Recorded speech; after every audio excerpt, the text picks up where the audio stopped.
When I think back on all the fears when I was pregnant, all of them dismissed except for one. The only test the state mandated was genetic. Looking for that extra chromosome. Hello and welcome to the If We Knew Then podcast. I'm Steven Sachs, And I'm Lori Sachs.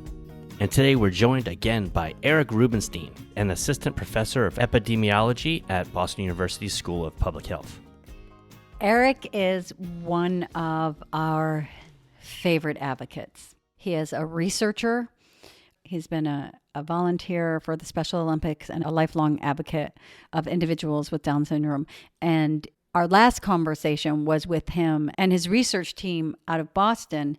And the research team is comprised of individuals with Down syndrome, making breakthroughs that will continue forward to change the narrative of individuals with Down syndrome.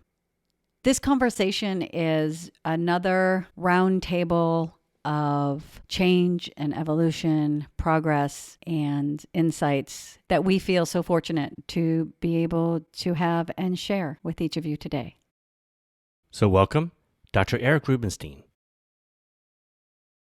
Hey, How are you? good. Well, welcome today. Welcome back.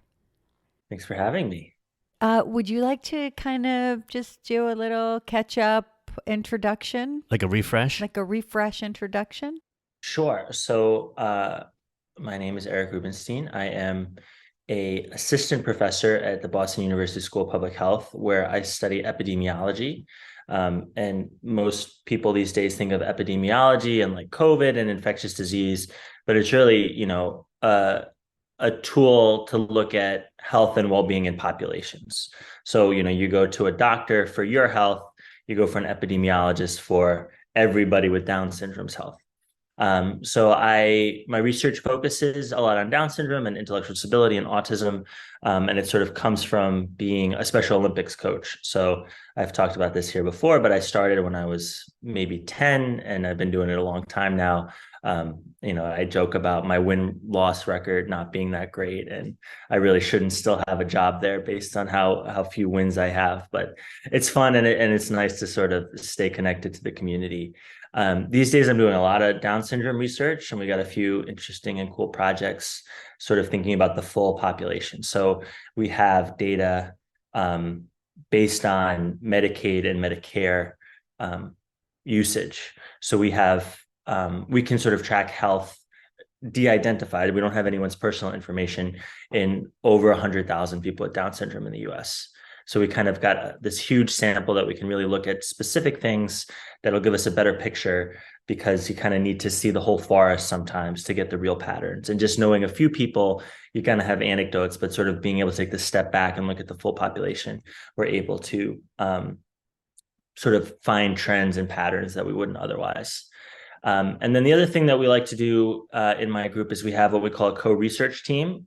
So we've been on the podcast before, where we now have 7 adults with Down syndrome who are leading their own research project under sort of my team's guidance and support.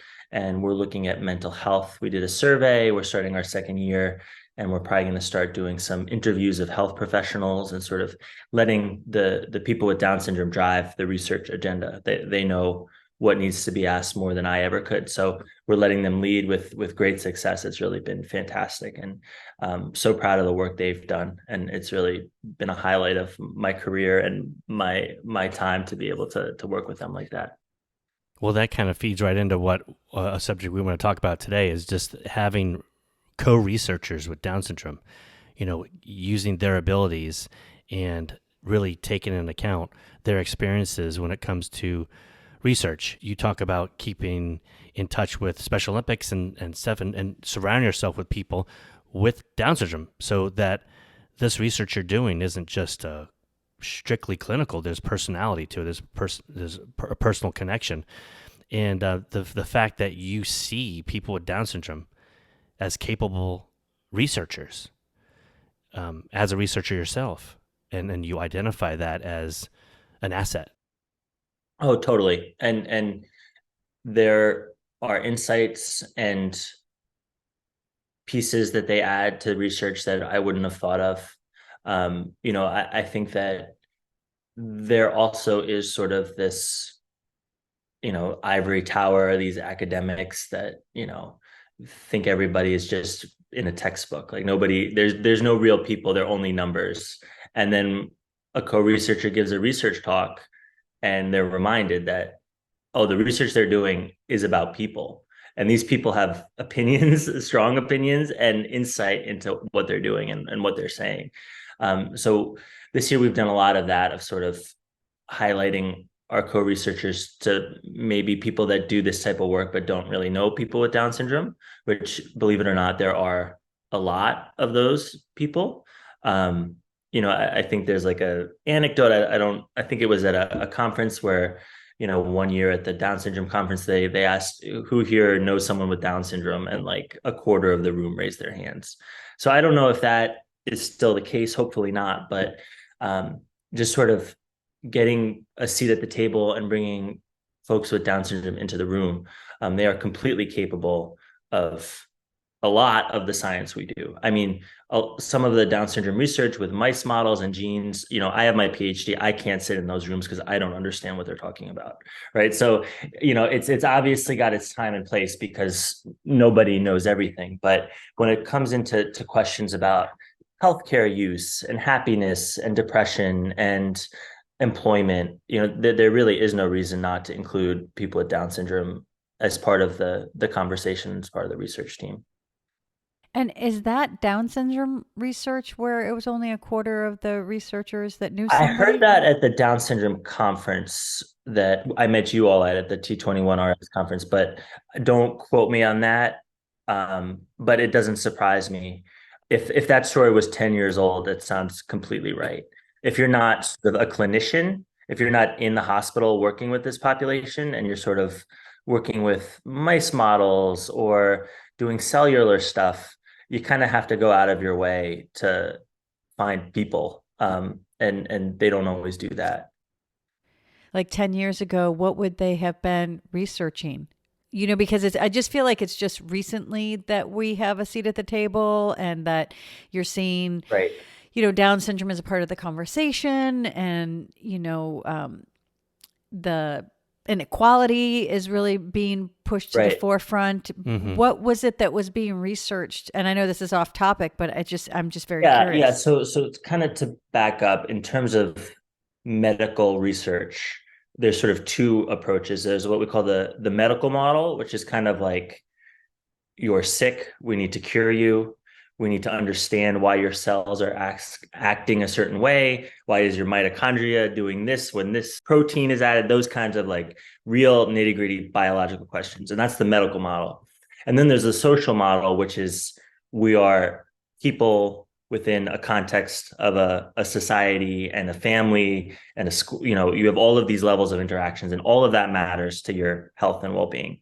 So kind of the academic and research community was in the medical model for a long time. So why do the 21st chromosomes triplicate for people with Down syndrome? What is happening within the DNA that is making that happen?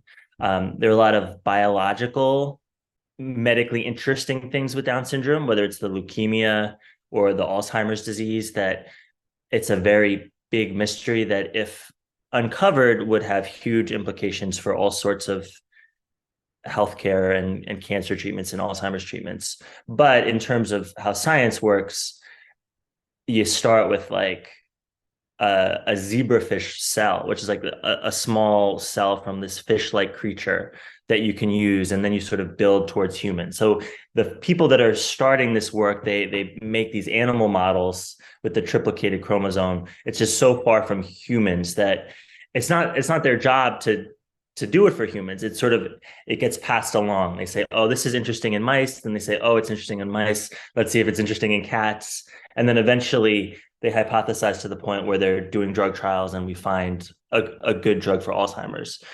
But for those people at the early stages, it is a little hard to tie into to individuals, especially in that context of inequities and those things that we see as individuals and day-to-day things. It's like kind of really about the cells, which should be done and it's important, but needs to be done in conjunction with this other work where we're talking to people and making sure that people are happy and healthy. And health is more than just the absence of disease, that there's things that we can do to promote well-being.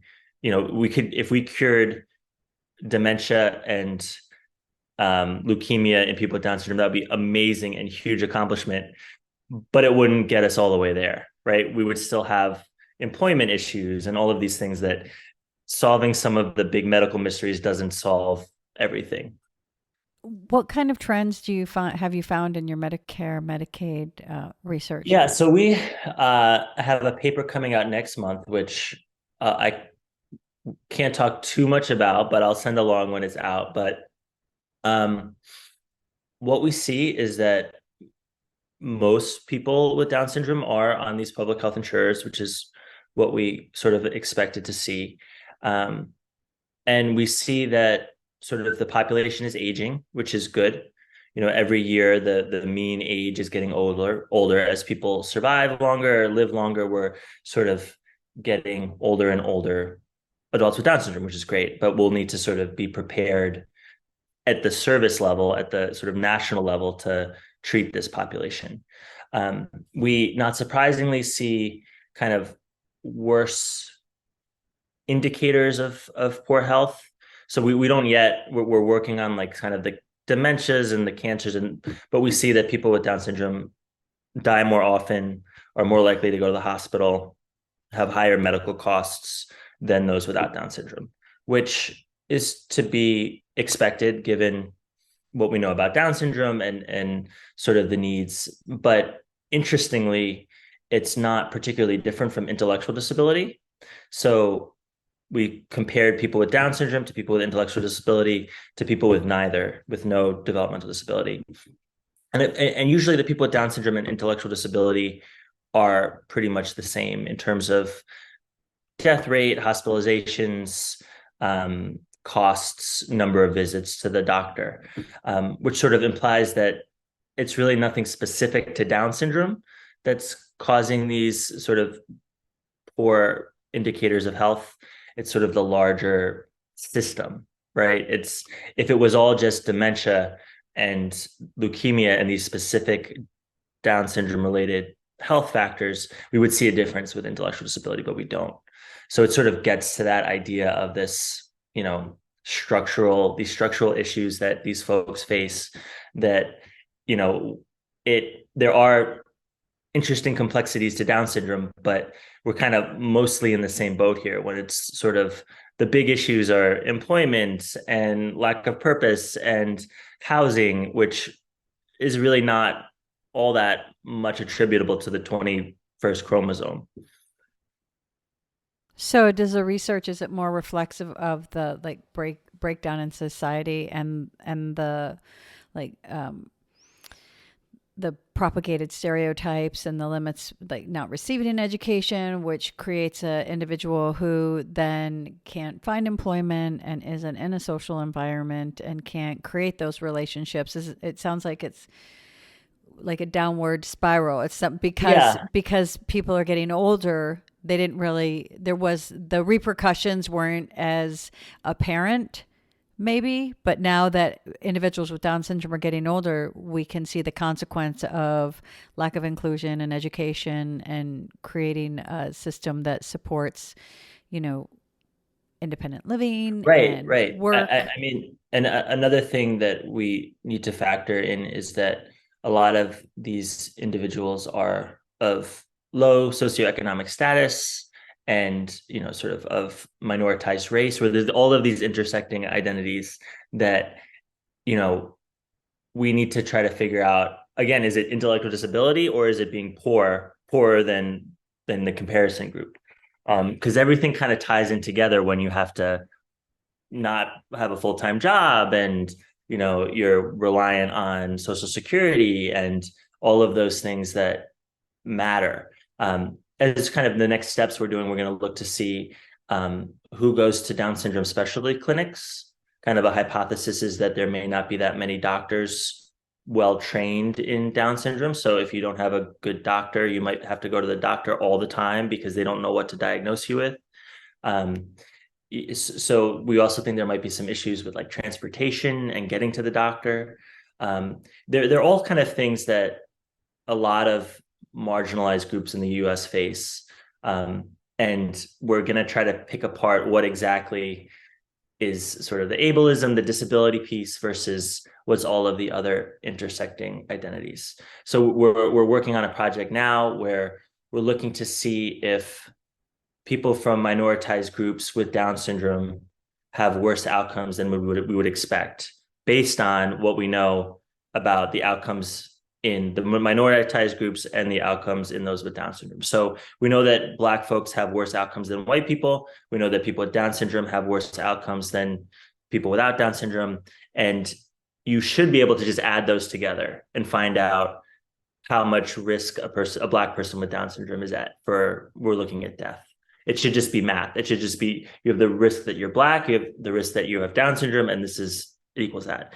But for some groups, it doesn't work like that. It sort of like interacts together to put a Black or a person of color with Down syndrome at greater risk than you would expect based on their two sort of identities. So that's something that, you know, this group is not getting the care, or there's some factor that is causing these worse outcomes than you'd expect, which sort of leads to that idea of this intersectionality, this sort of compounding disparity, sort of the impact of ableism plus racism together is just, it's kind of like the sum is greater than the total is greater than the sum of its parts. And we're seeing these poor outcomes that are worse than we would imagine. Is there any research, because if you're looking at the older community that has Down syndrome, and then I think about what their life was, like what their limits were, especially when we're talking about education, when we're talking about opportunities to be employed, and is there any research being done to compare that with individuals who are younger or being born now and are being put into an inclusive environment, are receiving an education, and how they're affected? Yeah, it's a good question. It's a bit tough with our data. We're hoping to sort of create more avenues to this. So we have 9 years of data. So we can compare someone that was, 21 in 2011 to 21 in 2019. But as we get further along in time, we'll have more opportunities to do that based on year and age. In terms of other things, like I think there's some sort of health indicators in our data that could be interesting to look at, in terms of like, do they make their annual healthcare visits? Are they getting flu vaccines? Sort of these like indicators of, preventative healthcare, to see if that sort of is different between sort of generations. But we would need to also account for just general differences between generations, whether you have Down syndrome or not. Older folks are more likely to get their flu vaccine than younger folks. So that is something we can think about doing, but there's also sort of a big push to create more cohort studies or sort of large groups of people with Down syndrome that we're going to follow over time. So, you fill out a survey every 6 months, maybe you talk to a researcher once a year, and then we follow you for 20 years. And that way we can tie in sort of all of these things that you can only get by talking to a person with kind of our more health outcomes-y sort of, what's your blood pressure? Do you have dementia kind of stuff, which will be a huge gain if we can do it the right way. There are issues with sort of equity and who gets enrolled in these studies. So it'll be a challenge to get them to be representative of the whole population with Down syndrome. But it's worth doing, because to get that information about sort of the impact of inclusion, it's really hard to do with just sort of high level statistics. I feel like equity is a big plays a big part in the outcome of an individual with Down syndrome. One of our challenges we've discussed has always been the lack of equity in Liam's education or being seen by the teachers as being equal to the other students. I feel like that would have a big part in anyone's life. Mm-hmm. I'm curious. You had the research team that you have where you're working with a group of individuals that are researchers with Down syndrome, and they're taking the lead. How is that accepted amongst the medical community or other professionals? Yeah, it's really interesting. Like I did not come up with this idea, right? There's great folks that have pioneered this work, Ariel Schwartz and Jessica Kramer and Carla Asterow, that's in New Hampshire and Florida and Wisconsin. But sort of when I bring it to kind of the public health medical campus folks, it's like I've invented fire, right? Like, it's this is so innovative. Who would have thought that we could like talk to people and like it's my sense is that it's very foreign at the moment, but in terms of like where our culture is moving, it's going to be the norm. That this like kind of the disability rights movement has this like nothing about us without us mantra that, right, we need to be involved in anything that affects our lives. And I think as more maybe through the internet or whatever groups get organized and together, whether it's multiple sclerosis or depression or Down syndrome, that there's going to be more of this demand that if you're researching about me, I need to get my input in there because I know more than you do who just studied from a textbook. So I think that sort of the field is the just research in general is going to move a little more in that direction, at least in this sort of social research. I don't think we're going to have, people with Down syndrome dissecting the mice unless they really like to do that and want to do that as a career. But, sort of that is a specific trained skill of research that anyone can do, but it's not, having Down syndrome doesn't inherently add expertise to that task.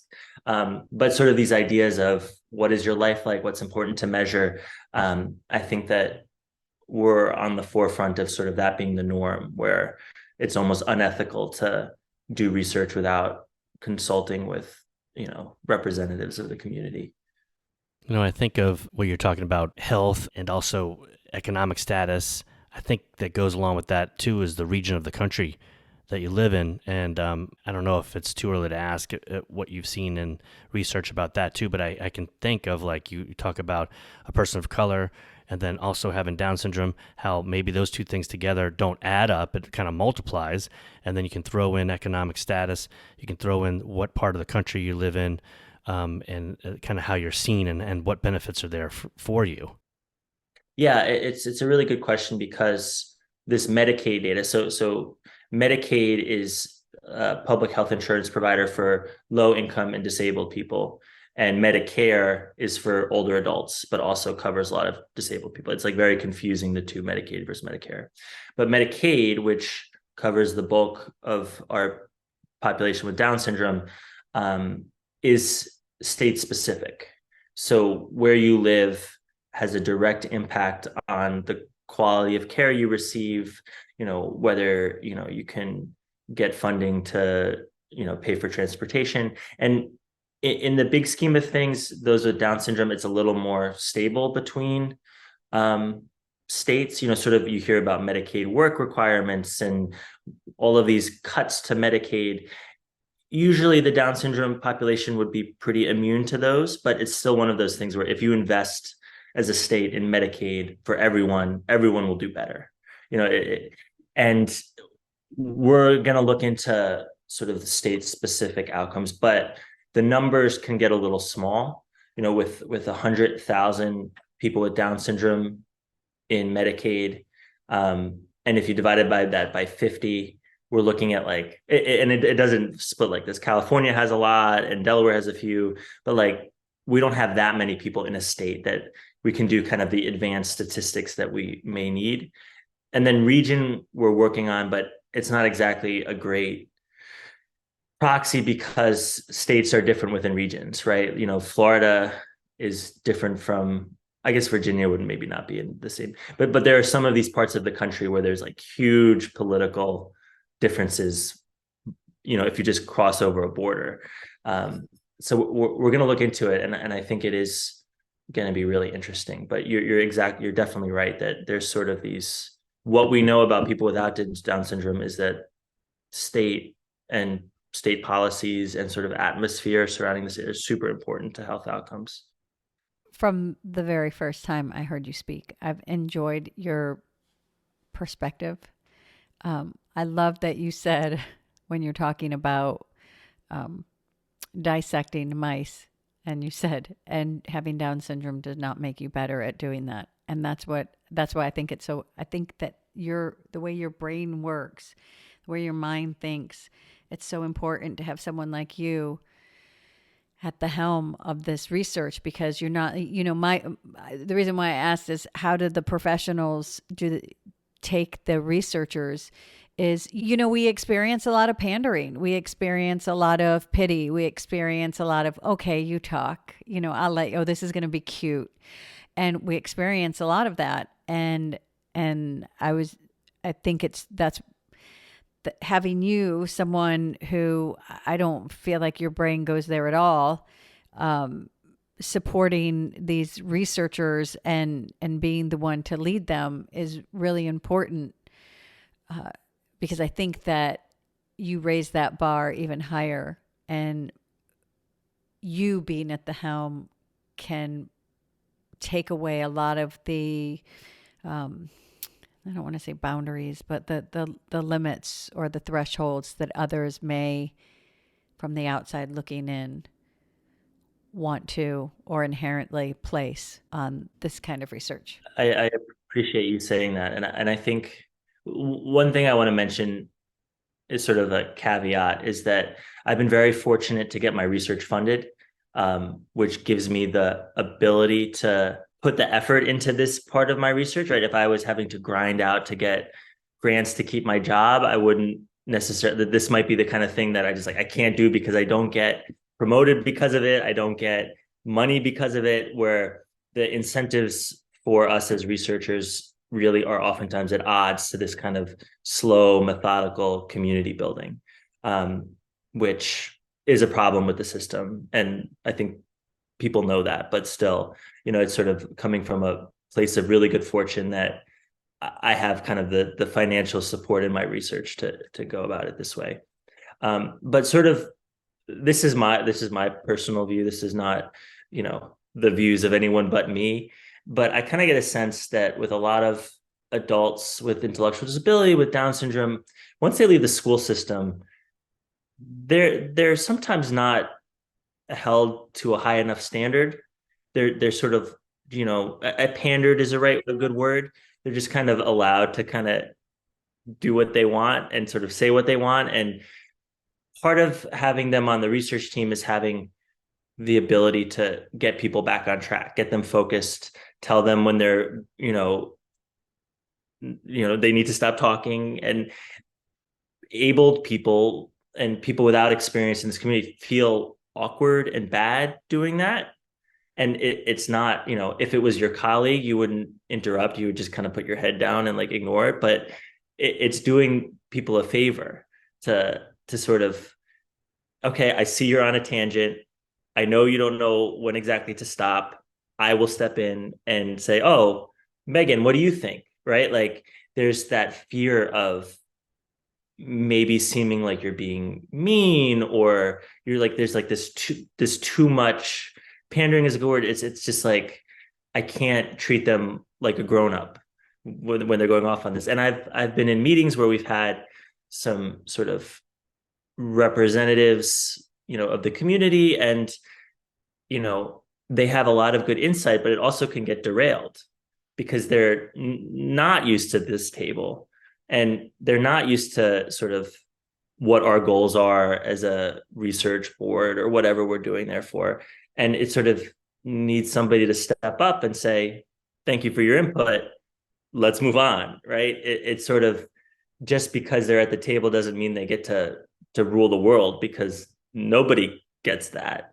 And, it's not their fault that they don't know some of these complexities of, professional meetings or whatnot, but we can't be scared to say, hey, Liam, thank you for your story, but we need to let someone else speak, right? Like it's not the end of the world. And there's sort of that mindset of, I'm such a hero for letting them in the door. Now I can't do anything. Like now that they're just free to sort of say whatever they want to say, do whatever they want to do. Whereas like, if you're working with me, we're going to get the job done. Like I'm not going to treat you differently and, let you run me over because you can, after high school, you could probably do that to so many people who are just like, it's just easier to let this person manipulate you into getting what they want rather than putting your foot down. Well, it's a everyday occurrence. I believe that most parents that are listening right now could relate to is when I have Liam next to me and we're in a social setting with maybe another adult and he does something that I correct him in or just show him the new way, the correct way, I guess, socially. There's always the other adult looking at me going, it's okay. And It's saying fine. it's okay. It's okay. It's fine. And it could be something like hugging a stranger or getting in it's someone's okay. car. It could be no, it's not okay. Right. It's okay. Number one, saying it like it's fine. Like don't correct this person, and without the concept that Liam's actually listening to what you're saying and taking in what you're saying and going, oh, that adult's saying it's fine for me to do this. Like you would never do that. You would never go over someone else and try to influence someone's child that way. But they don't think that this person with Down syndrome is actually getting what they're saying. Like it's a little an aside or something. I think it's a really good reflection of how society views individuals with Down syndrome, though. I think that having a voice is new, and if you look anywhere, when someone finally gets a voice, a group that's been silenced for a very long time, when you finally, it's not always pretty. It's not, Right.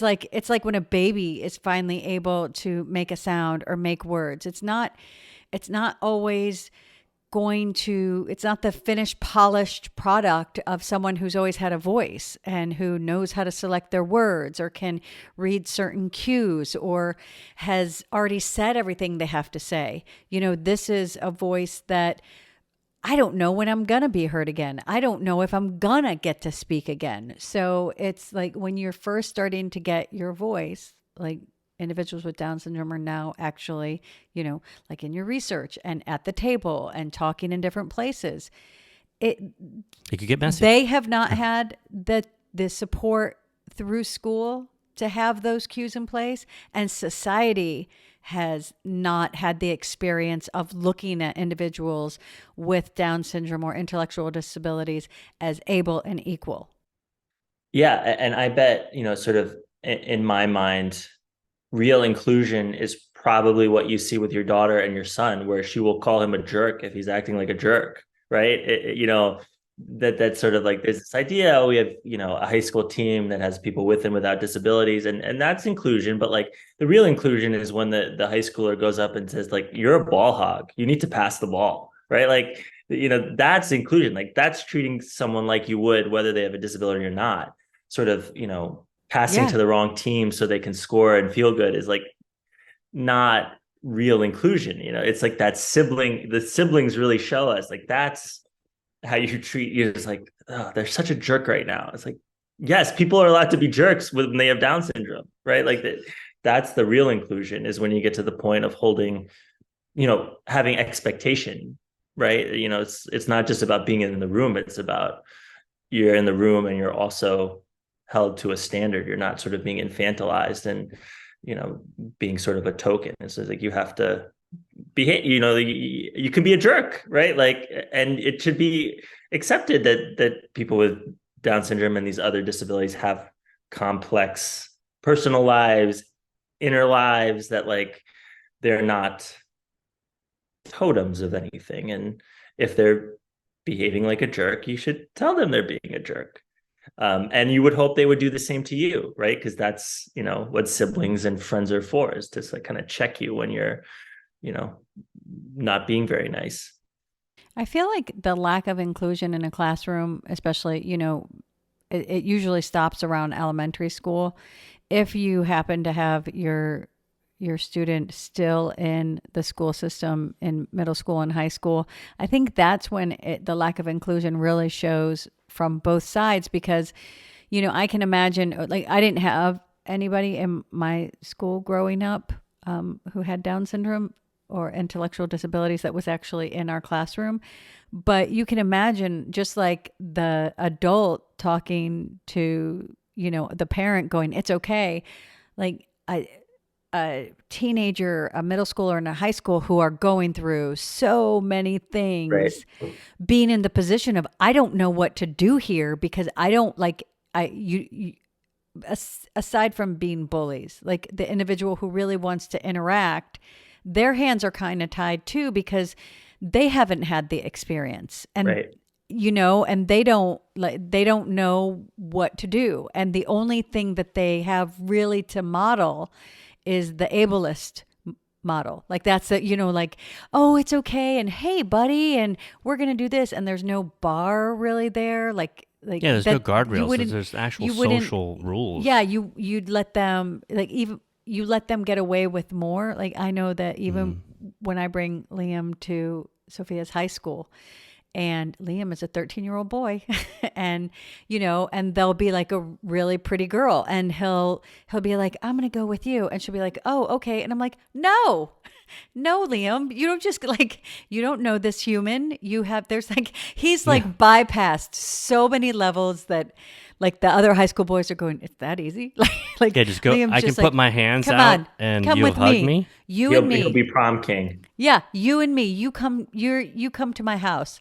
And if he probably went to school with them, they'd be like, oh, I guess I have to go to Liam's house. Like, I don't, there's no, the equality is not there as far as it being a conversation, because I don't think the expectation that he's equal is there. Like, the other students don't anticipate that this individual is going through the same things that they're going through, has the same emotions, the same desires, the same feelings, frustrations. They're just maybe expressed differently, or that that inhibition is gone.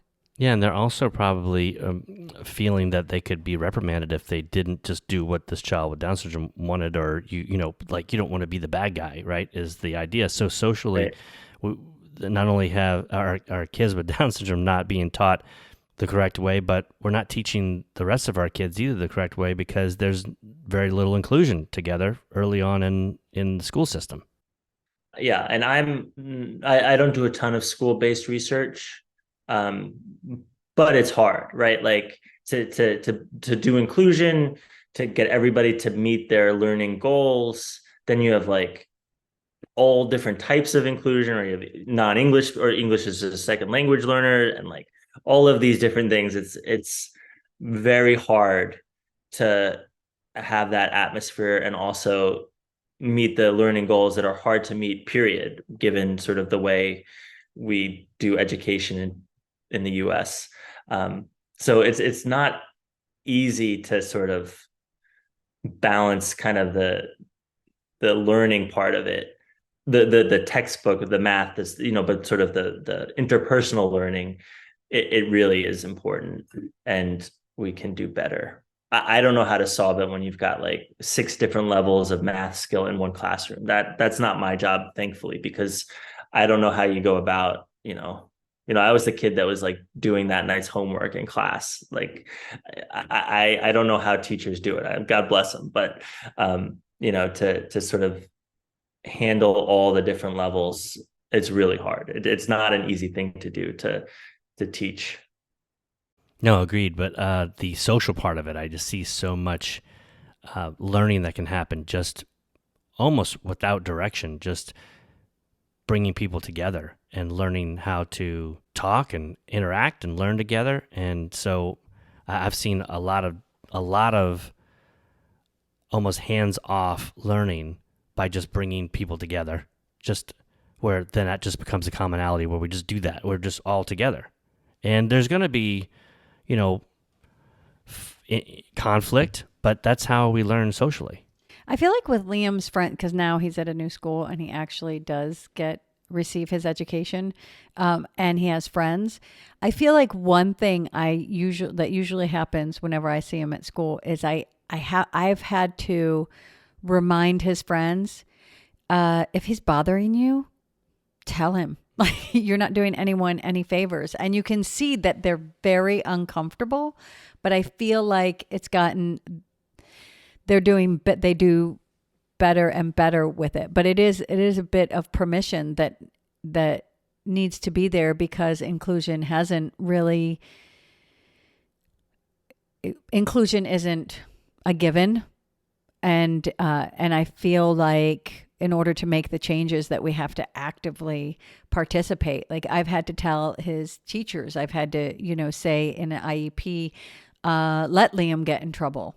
Yeah. See how let him experience that. Like, he has to know what it feels like to disappoint someone. And there's like, that's a really hard thing to ask. Like, Liam has to know what it feels like that, hey, you shouldn't have done that. Let's, this is what we're going to do, or this is what I need you to do. And it was really like, he has a great resource teacher that because he would just sometimes go to class and be like, I don't want to. Thanks, but no thanks. And people would be like, we get it. What would you like?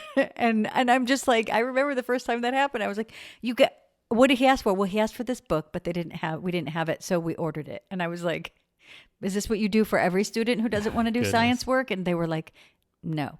And well, that would actually be so good for the classmates too, to see him get, reprimanded, or to see him. Well, he had to do homework that night. Yeah, and it's good for the classmates too, because it can be a slippery slope for them where they feel like if they see everyone around them letting Liam get away with everything, they're going to do the same, or maybe with the fear of being called a bully or mean to the child with Down syndrome, not letting him just do whatever he wants. And so it can be a slippery slope for the classmates, but like I was saying, is the more the teachers let him get in trouble, or he gets in trouble. Treat him equally. Yeah, treat him equally. Then everyone else will. Yeah, no, I agree. And then I'll ask you, so when he was really little, was he in daycare with typically developing kids? Was he, were other kids, was he interact? Because I have a 2-year-old, and I sometimes, I'm reading about daycares and stuff like that, and I'm concerned, like, if my daughter had Down syndrome, would they let her enroll, right? Because unfortunately, with the daycare systems, they're, really, worker shortage and all of these things, and they just like need to get through the day, and they might see kids with disabilities as another thing that, like, we just can't function with. This person needs a one-to-one, where we can barely hire anyone. Like, what was your experience when he was really little about sort of getting him into those spaces? Well, we've had a lawyer for Liam since he was 3. So we had to fight to get him into an inclusive preschool. Mm-hmm. Most of the programs around are pretty non-inclusive, Right. But we fought to not have him shuffled into a non-inclusive preschool, because the way it works is once they're 3, which didn't happen with our daughter, they are automatically in the school system. At least as California. In California, and then we've had to fight for his place in the classroom, all the way until actually this last IEP we had in May was the first IEP where we had. When you say like inclusive preschool, that's like a specialty preschool. That's like that's not like, like, shouldn't that be what preschool is, right? Like, it was inclusive. It was the reason why Liam is not in a private school right now, because what LAUSD did, they're supposed to pay for his education since they denied him his right to an education. They're supposed to pay for someone to educate him. Because he has Down syndrome, private schools won't take Liam. All these other programs that they have for individuals who maybe have different needs, they use the premise of IQ to determine if they're going to let a student in. So Liam wouldn't qualify for any of those other programs. So the preschool that he went to was, it was a thing, because it was a place where someone with a disability could go, but they're around their peers. So it was an inclusive environment where you had 50% of the kids didn't have IEPs. Yeah. Or maybe more than 50% because they Could have had to been, keep yeah. the ratio.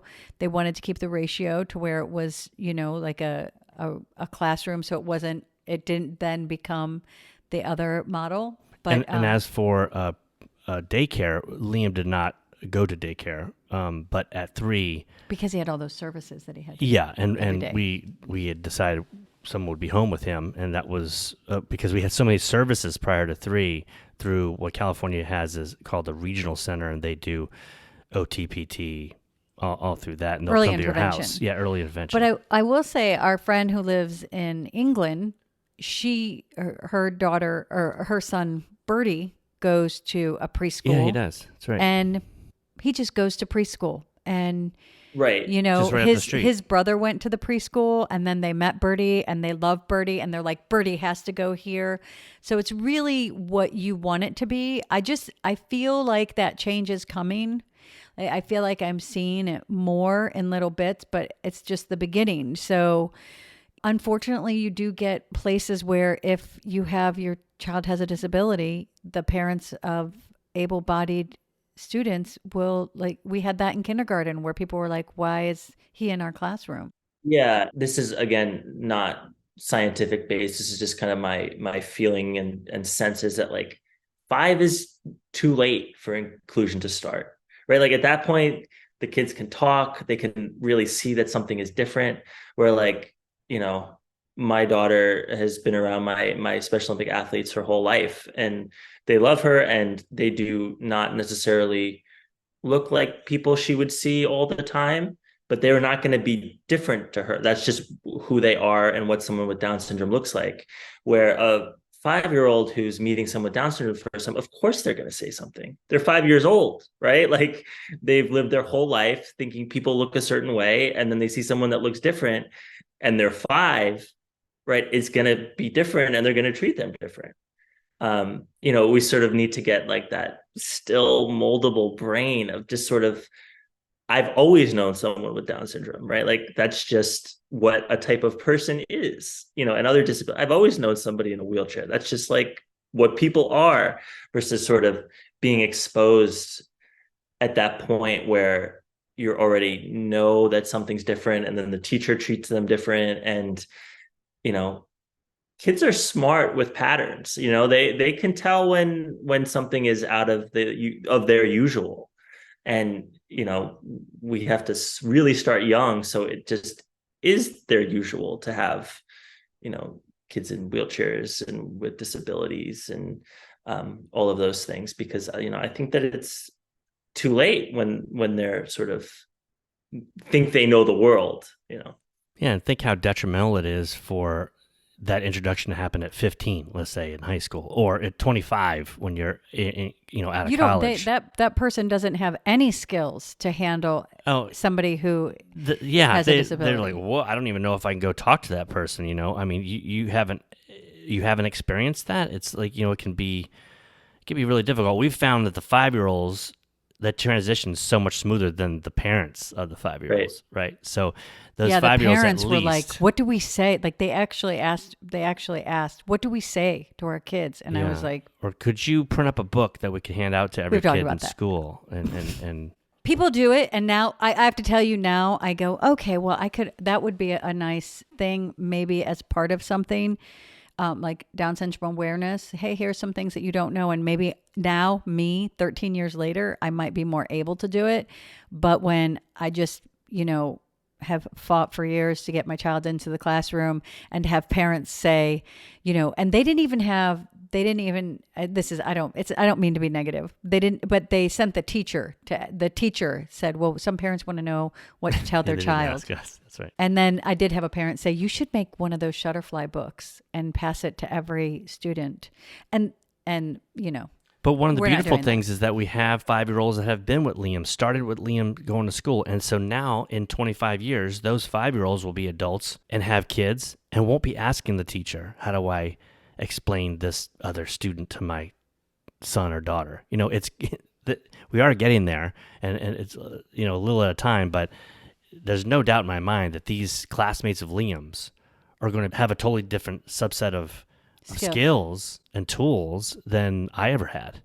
Right. And I think that it's sort of a cultural moment, just sort of general inclusivity in terms of gender and sexual orientation, and sort of kids that have different types of families with two moms or two dads, that just like these new generations are just going to be so much better at that, because it's not just the kid with Down syndrome, it's the kid that immigrated from Iraq, and the kid that has two moms, and like everybody's sort of got this piece of them that is not this traditional American family unit, that they're all going to talk about and they're all going to recognize. And if every person had to make that booklet explaining themselves when they were in kindergarten, you'd get however many booklets there are kids in the class, right? If it's Crohn's disease or if it's diabetes, or like everybody's got that thing that they're just going to start to recognize that in each other, that,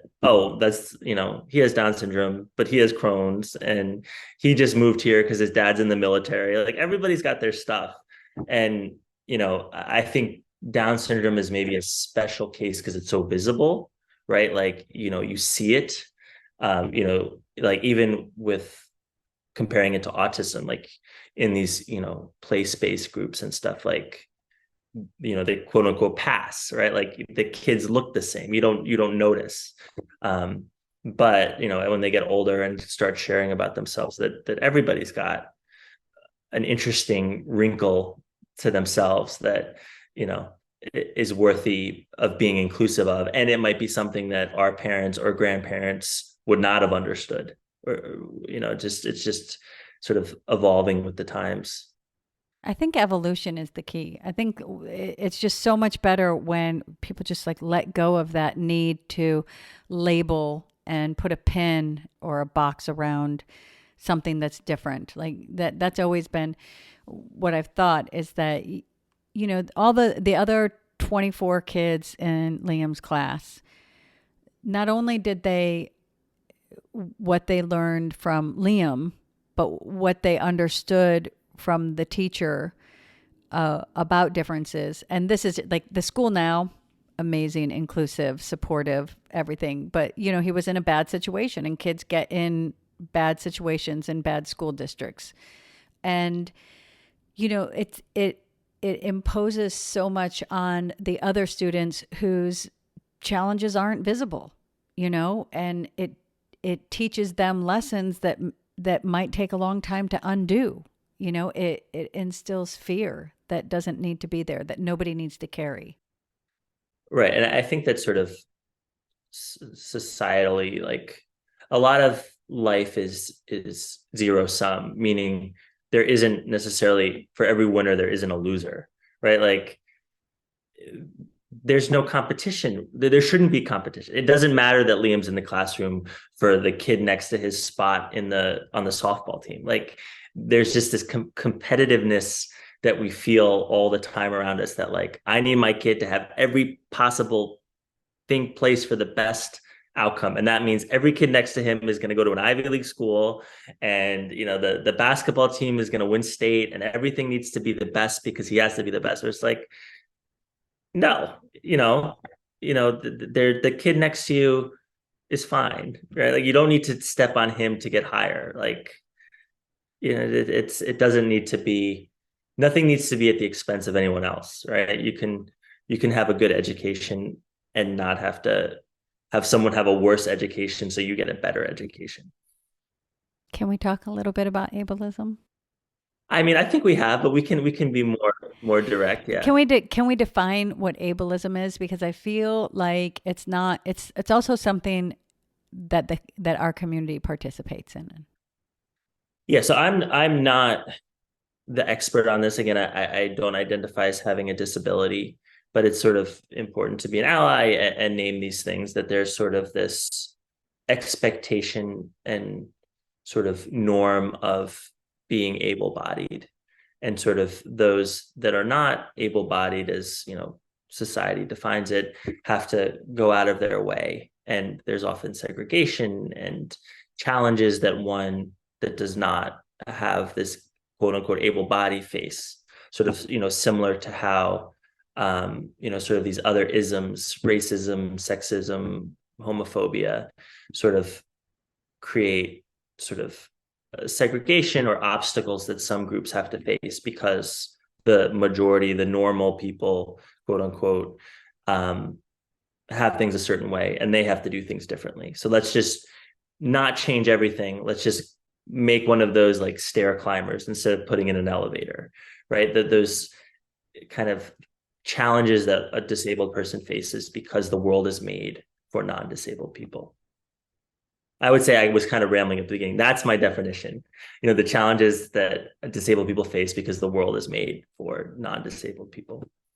There's nothing wrong with expanded definitions. I like that last sentence though. That's a very compact. Yeah, when you catch the thing that actually makes sense, you gotta capture it. Say it again.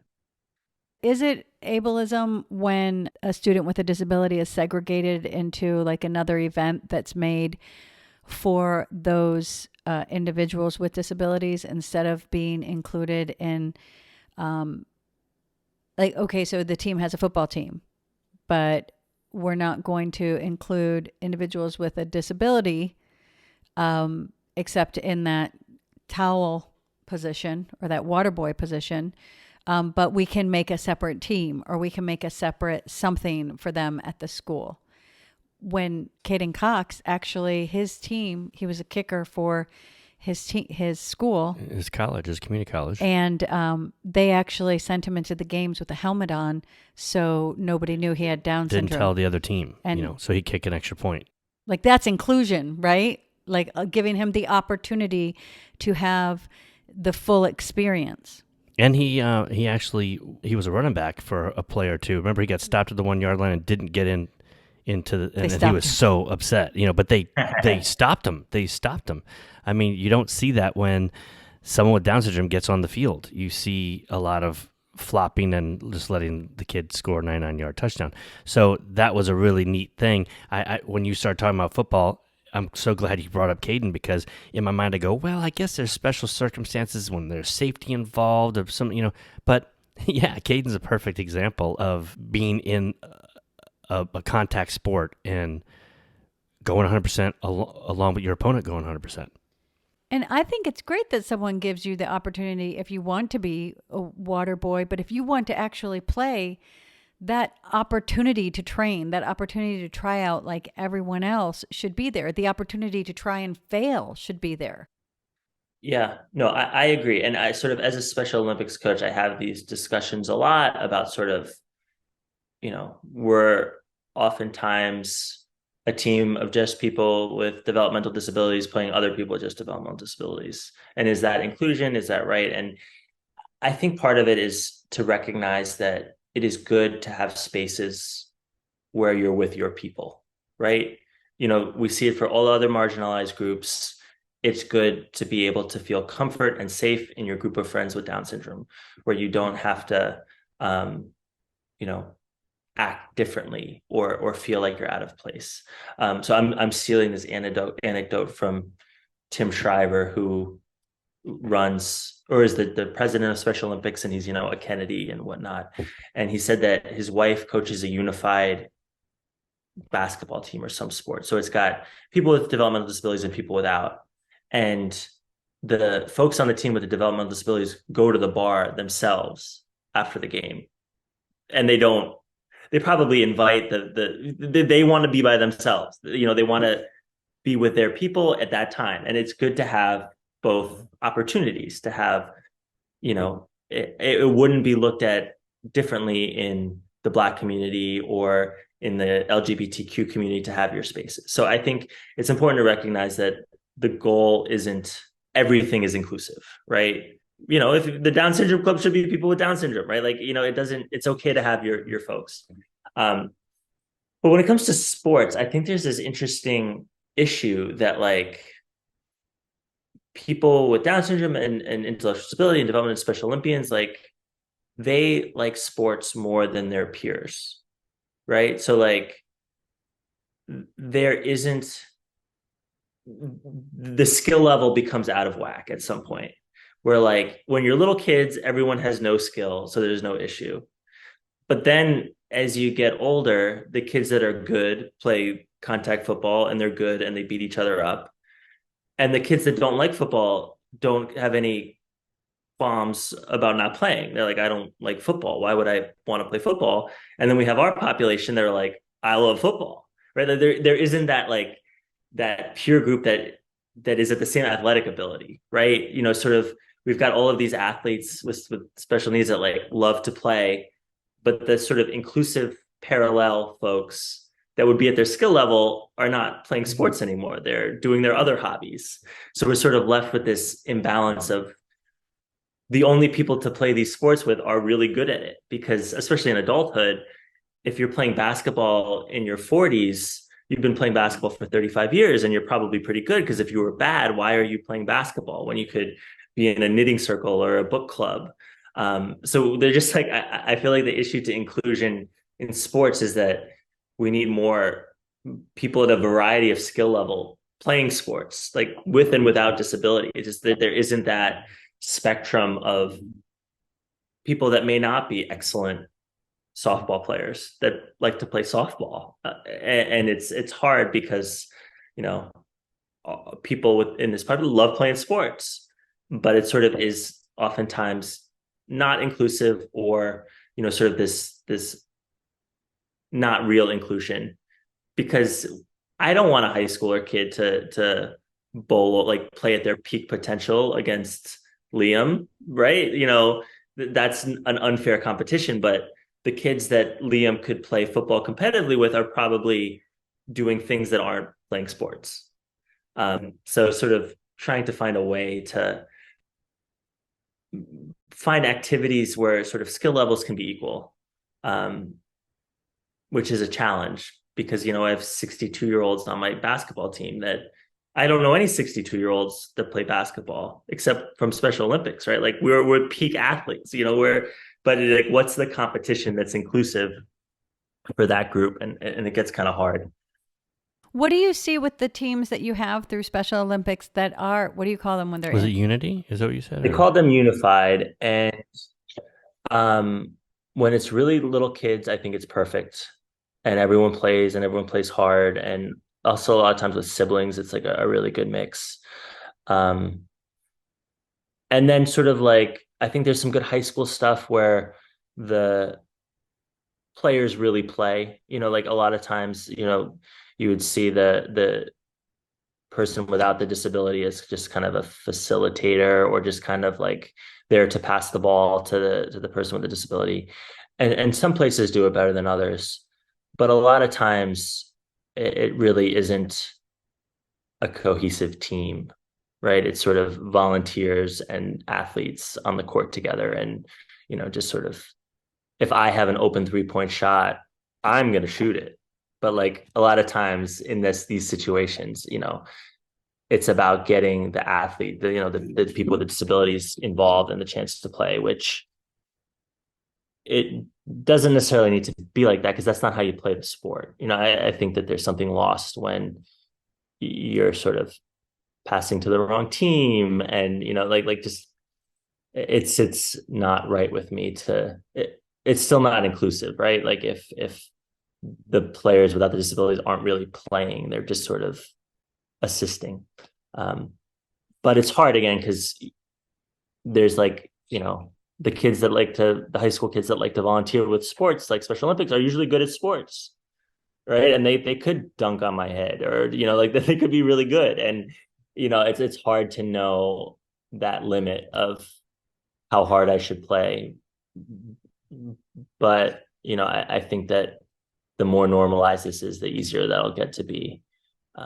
It's tough. It's tough. I think that the ideal is that, like, you know, we sort of have 7 basketball teams based on skill level, and we have enough people to mix and match with disability and not disability, and you're sort of sorted by your skill level. And ideally at the lower skill levels, it won't just be people with disabilities, and at the higher skill levels, it just won't be people without disabilities, but sort of, you know, trying to put your star running back on the same team as, someone that just loves football but has never played in their life and has Down syndrome. And, it's not, it could never be truly inclusive because it's just not the same skill level. Like, I can't, be inclusive if, the Boston Red Sox put me on the team, but like I would be way out of place, and that's okay.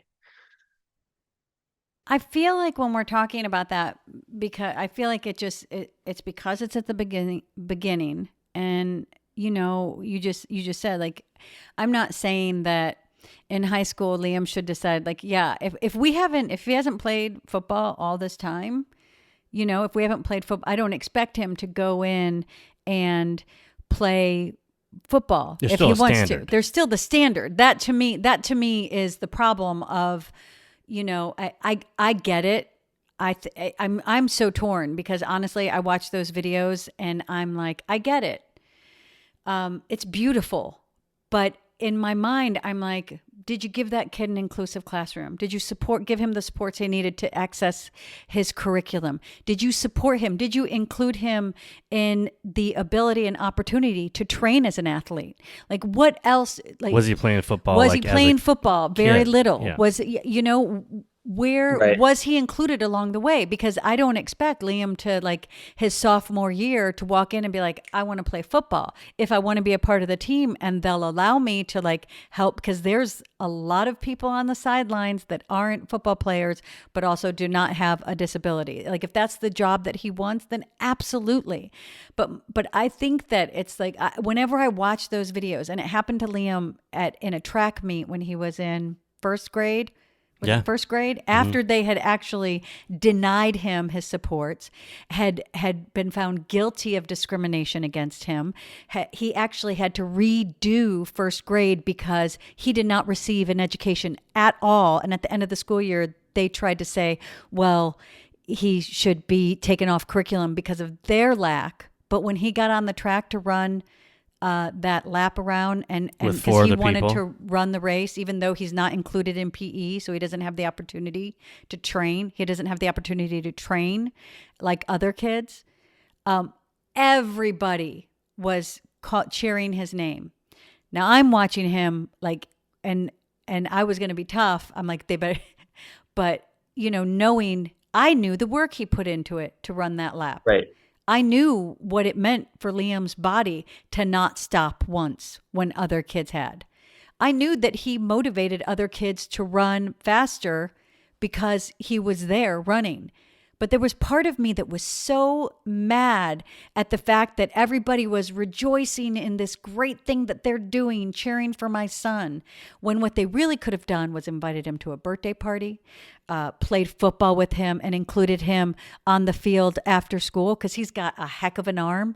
I mean, there are things that can be done that then when he goes out and he wants to play football, I don't know if he I don't think Liam wants to play football, Yeah. but if he does, that, yeah, of course, because he's had the same opportunity to learn and fail and grow and redecide if that's what he wants as the other kids who have worked really, really hard. Because it's not fair to the kids who have worked really, really hard as well to just go, you know what, we're going to do this. Well, it took him longer to get around that track, and people cheered the entire time, and it made them feel really good. It may have taken him longer to learn his times tables, but people didn't take the time to let Liam get his times tables and cheer him along the whole way because it didn't make them feel good. And so there's this place I was at too, where I was like, wait, like I was almost like, you can't cheer. Like, where were you before?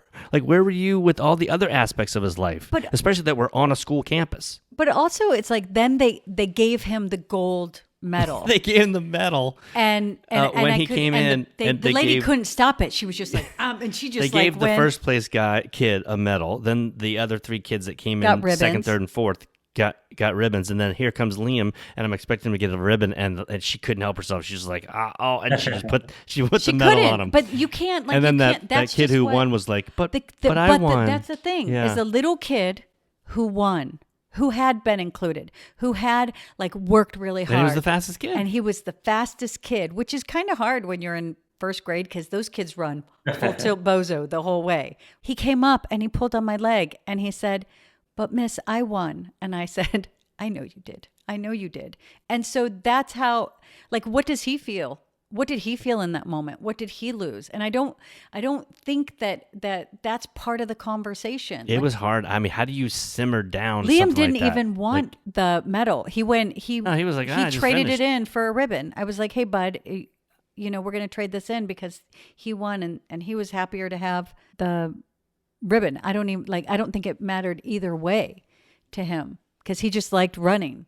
I think that in these scenarios, like it can be both, right? Like we can both have this feel good moment where Liam runs around the track and everyone cheers for him. But they could also, he could also work really hard and everyone recognizes that he works hard and he can contribute to the team and he could earn it, right? Like there is that, with the waterman or the towel boy, like that person could be integral to the team and do a great job. And this is the reward, letting them fulfill their dream. It's hard to say if that's the case based on a 30-second Sports Center clip, and you hope it's the second one where this student's been talking his whole life about my only dream is to score a touchdown, and then they work so hard to support the team. Then like that's earned, right? Like that kid deserves that. But you don't know when you just see the news story. And then, it can be,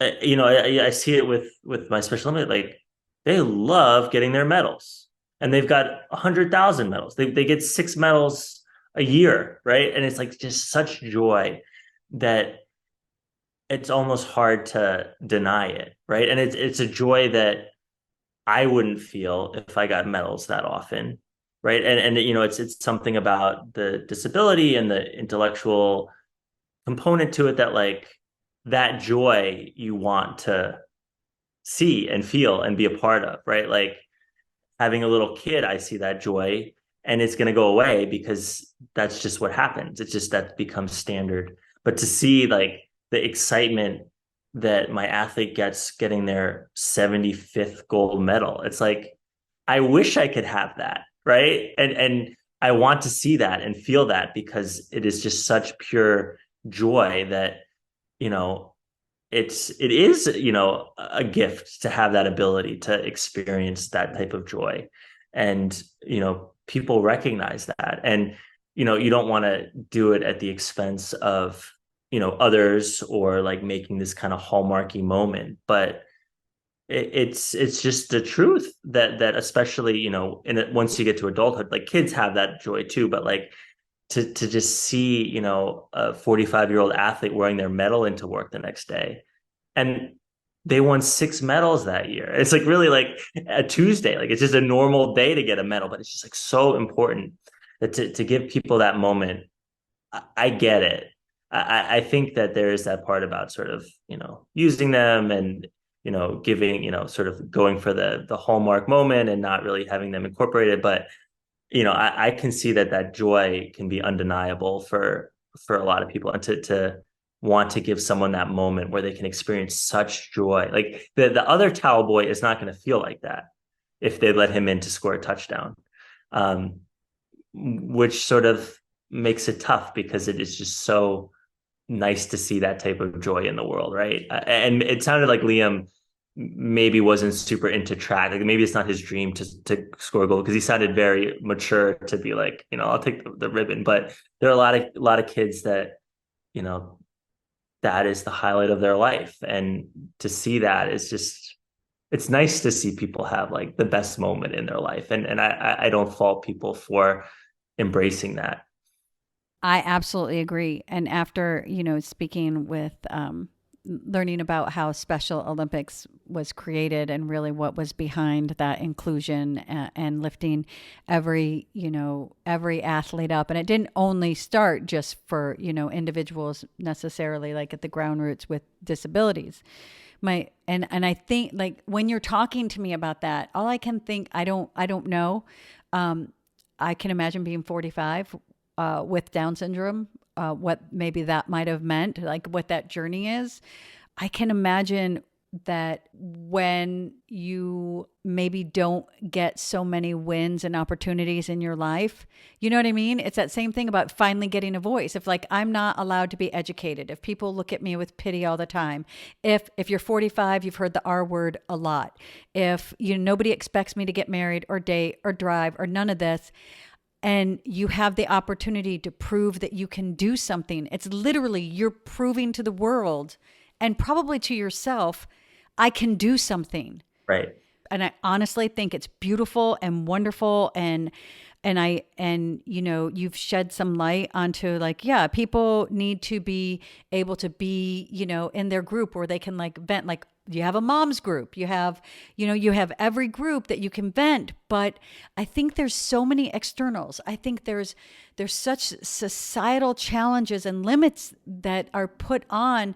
And like you said, the evolution, I think it's changing, but that have been historically put on our community. And I mean, from the institutionalization and what people did to fight for IDEA and the 504, and they were denied access to bathrooms. Individuals with disabilities were denied access to bathrooms while they were trying to fight for the Individuals with Disability Education Act. And so it's nothing against the opportunities that are there and the celebration, because I get that celebration where you're just like, but I think that can't be it for society. Society can't rely on this one time of year when society gets just as much out of it.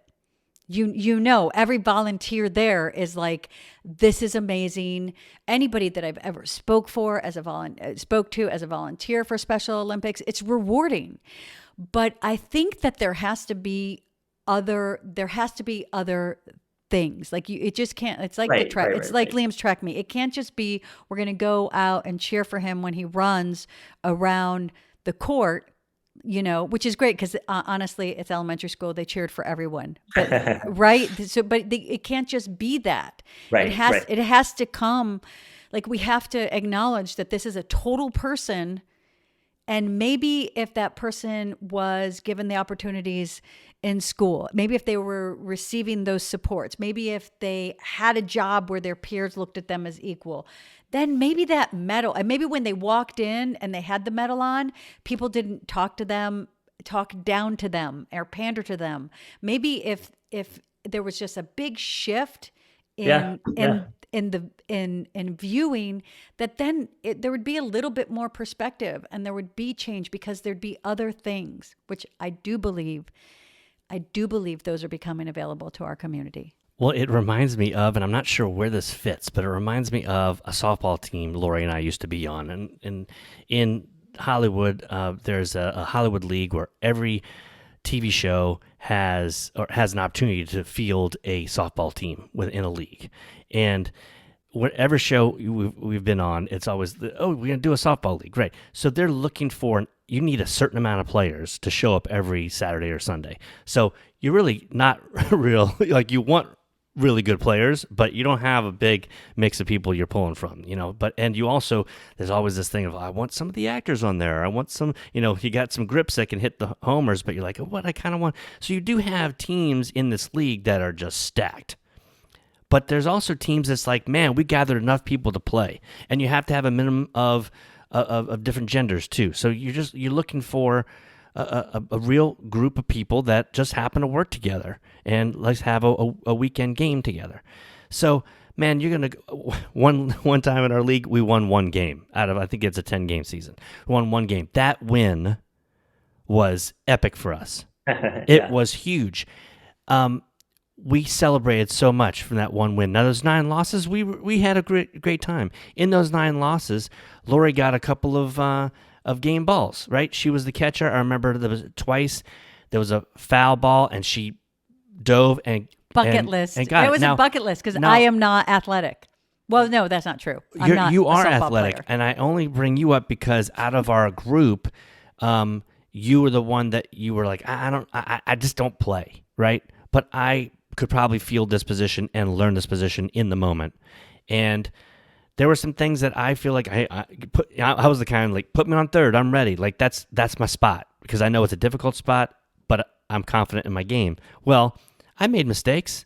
I didn't feel the ball went into my legs, or I didn't hit a base hit, and well, we just played, right? Well, Lori maybe didn't feel the ball or didn't hit the ball and get to first base, but hey, we played. But then she'd make these plays that we could celebrate too, and it maybe made a little more impact to us because It was we Lori. probably were like, hey, Lori probably hadn't had a lot of these diving catches. You know what I'm saying? So this is part of her highlight reel. And we can, like you said, Eric, we can have both. We can enjoy each other in the moment with wins and losses. And we can know that we're all there just playing the game. And of course, there's going to be teams that when they lose, they're mad. They're upset. They may be playing a little rough. They may be trying to, use strategies that are not totally legit. That's just sports. But then you've got teams that are like, hey, we're having fun. I'm going to shake your hand after. Win or lose. I'm going to be upset Human? if We're going to be human. I'm going to be a little down if I lose, but I can lose and still play the game and have camaraderie and joy. And so I don't know where that fits in this, but that is like the most inclusive sporting I think event everybody I've should been have in. that opportunity. I think that, and Yeah, I and do, I think it and I can do happen. absolutely, yeah. No, I do absolutely. Go ahead. I didn't mean to interrupt you. No, it can happen. I think you're. Go ahead, Eric. Sorry. The other thing that we kind of forget is that people have their strengths, right? We're talking about kind of like our conventional American sports, but if you play bocce ball or bowling, Special Olympians will destroy you. You will lose so quickly in bocce ball, right? Like it's not about physical endurance. It's not about jumping or throwing. It's like they've played 50 years of bocce ball. They're like it's got nothing to do with the things that make you good at football, right? Like we can shift the perspective to these like more naturally inclusive sports because some of this stuff isn't inclusive, period, right? Mm-hmm. Basketball, if you're really short, it's not the most you could play, but it's like not made for you, right? Like a lot of this stuff doesn't work for all types of people. But there are some things that do, and then sort of the playing field is completely even. And like that's kind of where the real inclusion happens, I think, where it's your skill level is negated. It doesn't matter. And yeah, they'll some of those things, I think of bocce, like it's amazing. They're wizards. They're so good at bocce. It's just like, if people cared about high school bocce like they did about high school football, then our community would be getting scholarships to college based on their bocce ability. That's awesome. I didn't know. Why do you think that is? Well, so bocce is like kind of in the spectrum, but like probably bowling is also a really big one where like it's just an activity you can go, you spend time, it's just something to do, and then you do enough of it and you just get good, like it's just an hours thing. I worked at camps and programs and for kids with disabilities. We would always go bowling. Like it's just a good thing to do with, when you have to have hours filled at a camp or something. So there's just a lot of bowling and bocce, which is, we got people that can really play. Well, we had just talked to Brady Murray, who has a son with Down syndrome, and at his high school, he was the champion. Was it water bottle toss, like where you flip it and the flip? Flip.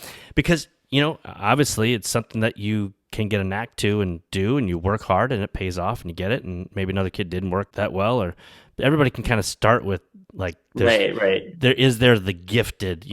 I was like, it was my genes. I just was born to be a bottle flipper. I don't know. Like it's not as much as like the Peyton Manning, whose dad was a quarterback and is 6'6", and right. It's even Chris Nikic in the triathlon, right? Like that's, I mean, there's a lot of skill to do that, but it's really just about mental fortitude and doing it, which probably 0.5% of the population could do what he did.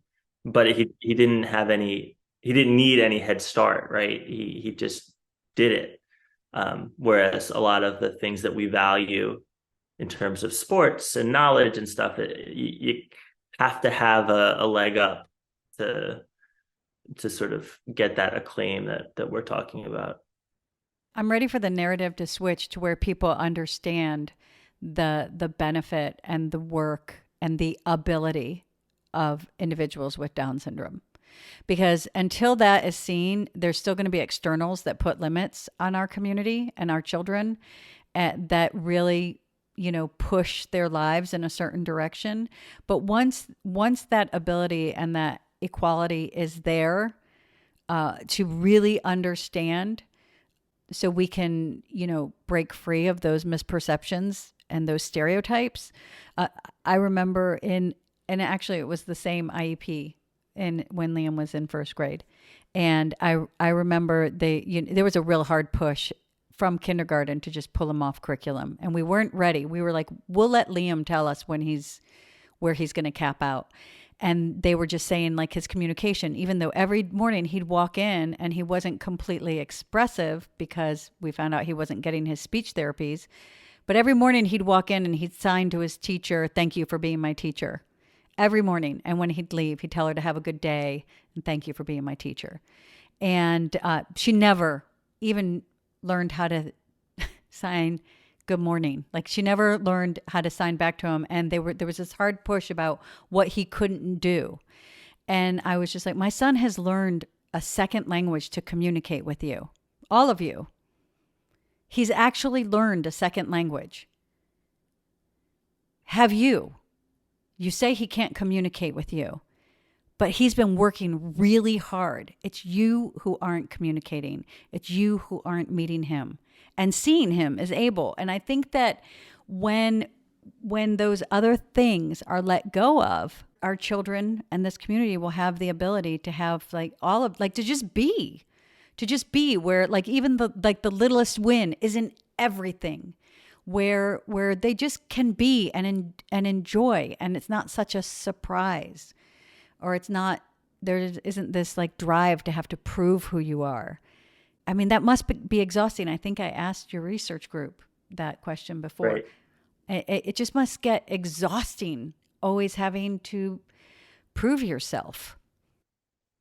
Yeah, and I would say to you that you really like, it's crucial to think larger than Down syndrome with that issue, because these things are like extremely structural, and not to be too political, but it's capitalism, right? You need to make the widgets, and if you can't make the widgets, it doesn't matter, right? And there are a lot of people that can't produce to the extent that our economy wants them to, and at this point in time, that's deemed to be, you go to a sheltered workplace, you're a burden to the social safety net. And that's not just Down syndrome. That's millions and millions of Americans. And it's going to take some huge structural, legislative, perceptional changes to get through that. And it's not just going to be Down syndrome. It's got to be everybody working together to move that needle, to sort of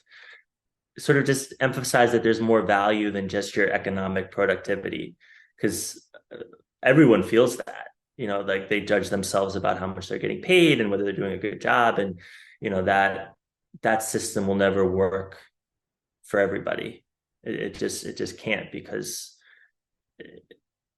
the way we judge success is not the same, right? Like just having someone with Down syndrome in the office, that should be enough if they can sort of contribute what they can. But then you don't want to pay them a full wage, because you could hire someone that could do that and also, code your, it's like all of that stuff that is just going to be hard to overcome without big legislative changes. If you want someone in your office who can code as well, then don't pull my child off a curriculum when he's in kindergarten. Teach him math and teach him to code.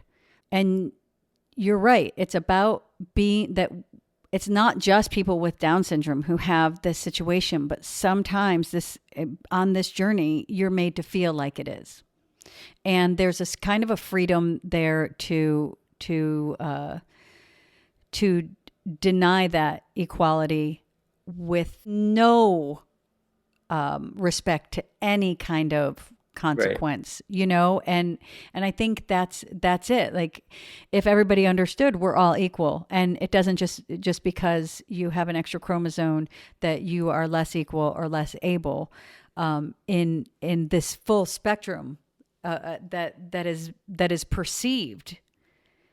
I think that is the challenge. That's a challenge that we experience. That's what we go up against all the time, where I'm always like, every child is different. Every child has challenges. It's how we perceive and I think it's just what society thinks they can get away with. What the district thinks they can get away with, that has been determined and kind of, led by, there was a moment in time when all of our children were institutionalized, taken away from their parents. And, there was a story told that, if you keep that, it's going to ruin your whole family structure, and that was a result of the Industrial Revolution. That was a result of, hey, people need to make more. They need to have a value. They need to be able to contribute. You'd think we got smarter as we as a society are becoming more able and having like all of this evolution. And I think we just need to be smarter and understand. Like, that's the thing that's missing. We need to understand in society that that's what's missing. What's missing is that we all think we're separate and that we judge others to be less than us. And I'm hopeful. I'm hopeful for the change, and I'm hopeful because of everything that you're doing, that there will be that change. And you want to talk about having someone on your group where you have to say, all right, that was a nice tangent, but let's that's what he experiences all the time with me. That's like, he's like, where were you going? This is a fantastic conversation. It really is. Yeah, it's always great talking with you too. I know we went over our hour, Eric. It's always, I just love talking to you because I love your point of view.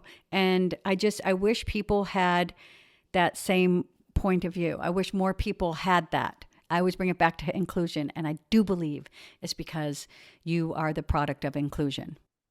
I mean, I also get paid to think about this stuff. I spend a lot of time, just thinking, and, a lot, if I had a real job, I wouldn't have the time to spend so much time just being wonky about these types of things. But I love chatting with you both. Well, it shows a great evolution in our society that you are able to get paid to do that. And this is what you chose to think about. And that the money is there for this research. Yeah. And that this is available because, like you said, if the money wasn't there, the research wouldn't get done. And it is a credit to folks like yourselves who are advocating and sort of demanding research into it's shifted to want research like my research, and it would not have been possible without the advocates and the families and the individuals to push research in this direction. We appreciate you. Thank you. Yeah. Hug to your family. Yeah. Thank you, and give my regards to your kids as well. And let's chat again soon. Yes. All right, bye, Take care, Eric. Take care. Bye-bye. Please follow us on Twitter at If We Knew Then Pod, and you can drop us a line on our Facebook page at If We Knew Then Pod, or visit our website, ifweknewthen.com, to send us an email with questions and comments. And you can join our mailing list there and get alerts of future podcast episodes. All these links will be added to this episode's show notes. Thank you again, and we look forward to you joining us on the next episode of If We Knew Then.